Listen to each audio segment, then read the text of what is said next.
What's going on? Welcome back. Today we're going to talk about Inferno. We're going to take a look here at a lot of the elements that are making up this crazy cinematic intro, and then we're going to hop into the drop. Let's get into it. Refresher, bam.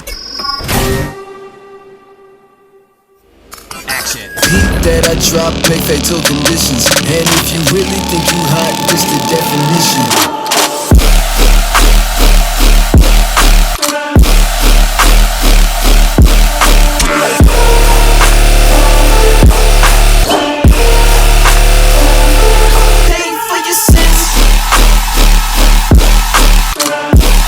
Oh, it's so good. It just makes you want to bop. It's a bop because it makes you want to bop. Let's go down, top to bottom, drums.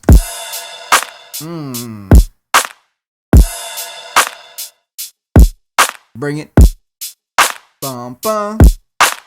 Bum. Bum, bum. Pay for that shit. Pay for that shit.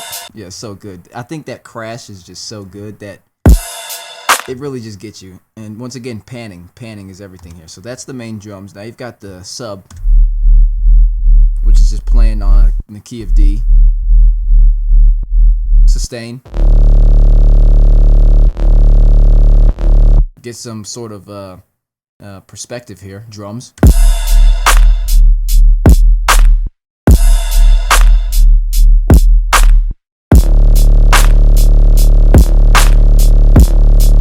Yo, the drums knock. We're moving into here where we've got the sort of additive stuff on the drop, which is like some of the orchestral stuff that's coming in.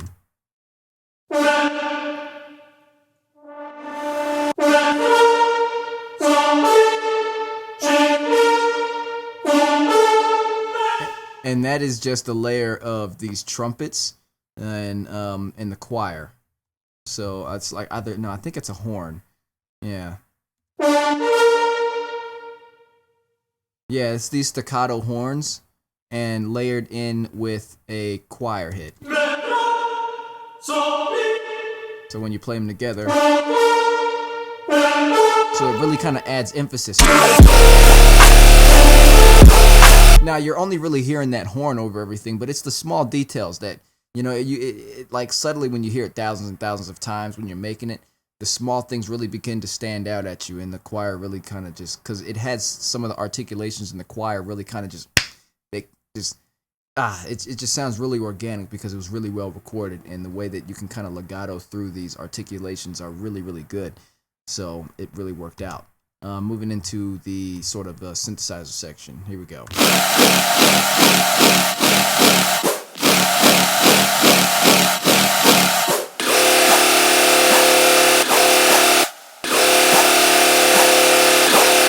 Now, the cool part about this, I think the lesson that I learned and the lesson to like think about here is tonality and harmonization in these drops here, because that's the biggest thing that kind of made this drop work. While everything just really sounds like it's in key, everything is in harmony with itself, because I took the screeches and I tried to pitch match the screeches as close as I could to the sustains and all the other sounds. So you'll see these are the screeches here.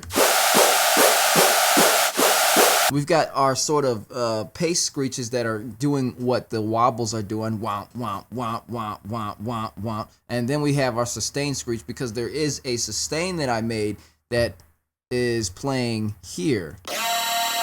And you'll see, back to harmonization and tonality, the screech, I tried to get it as close as I could and to harmonize with this sustain. And it sounds like one thing now, but no, that's this screech and this sustain. You play those two together,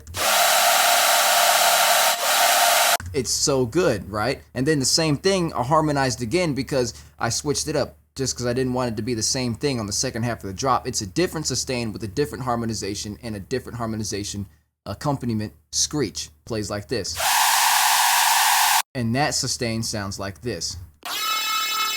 Now you play those two together, and then you play the original sustain, sounds like this. Second one. But everything is still in the same key, you know, because the screeches can kind of go anywhere, but you can really play around with your harmonization and tonalization inside of Serum while staying in the same key, because you can play with the harmonics of everything and really bring a certain frequency more apparent while keeping your root frequency. It's really, really cool. Now here's what all the wobbles sound like. I believe this is a 2-piece combo here as far as the Serum sound design on the wobbles. Here's layer 1 and layer 2. Play them together. Now play that together with the screech accompaniment and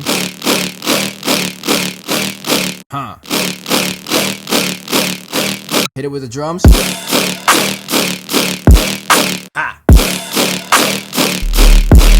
Boom.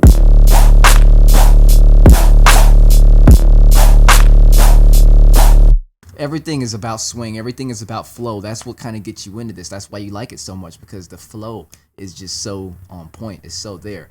Let's see here. Is there anything else that I'm missing?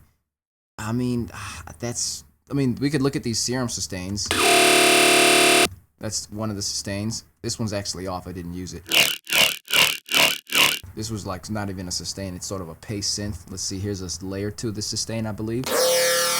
Yeah, So now you play these two together. So, how I made one of these sounds here, really, really simple. You can just kind of get the overview here. I used a formant filter because that's the sort of key to making it sound like it's talking, it's yoing at you without the filter. With the filter. Insane, right? Just used one of these. I mean, I've got a lot of different wavetables. I ended up using this Demigorgon wavetable. I don't even know where it's from. I didn't make this wavetable. I was experimenting with a bunch of different wavetable packs that I actually have to continue to see what I have, because I have so much stuff and I don't really explore it a lot.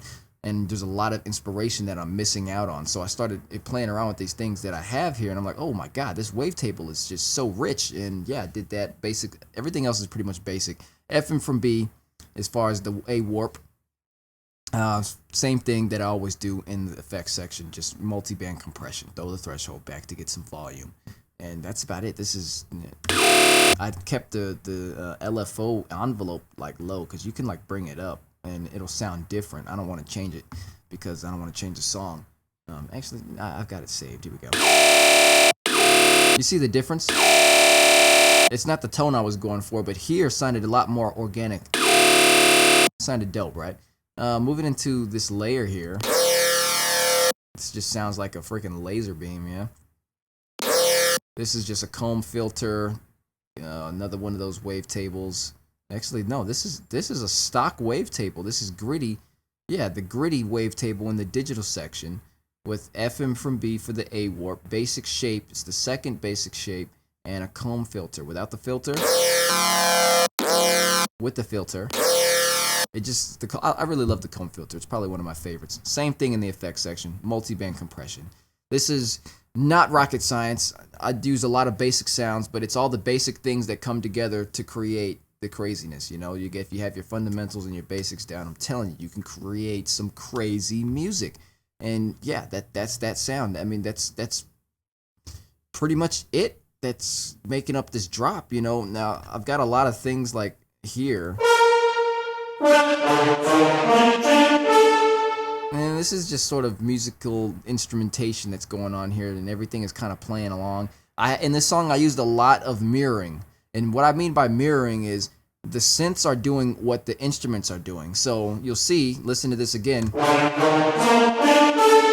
And I made the synths do the same thing. Now you play those two together. Now you play it with the sub. Now let's play the sub with the drums. The foundation is there because the drums and the sub hit. Let's play that without the instruments but with the synths.